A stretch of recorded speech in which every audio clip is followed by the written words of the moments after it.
Hello and welcome to Excel Crony. Today I am going to discuss one text function in Excel called TEXTJOIN. This function concatenates the text from multiple range cell values with given delimiter.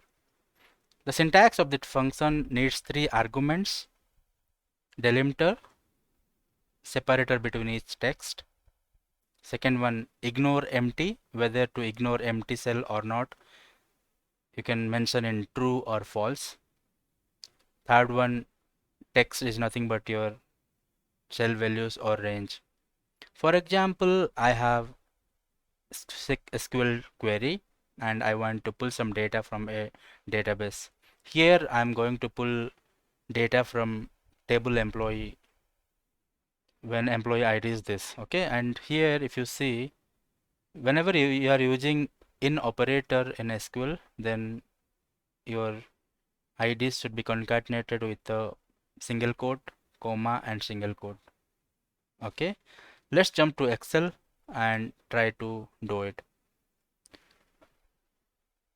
Here in A column I have employee ID from range A2 to range A9.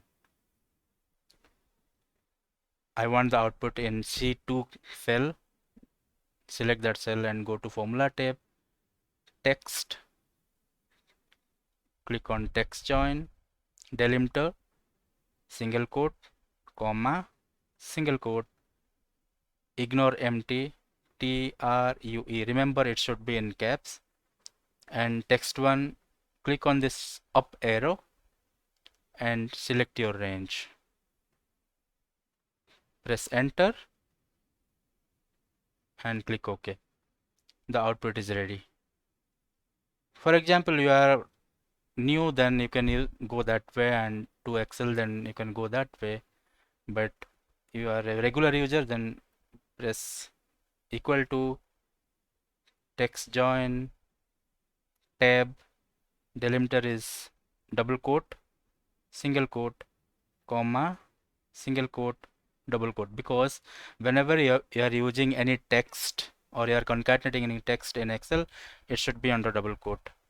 Then comma, true, then comma, select the range and close the bracket, press enter. The output you can use in your SQL statement to query the data. Hope you like the video. Thank you for watching.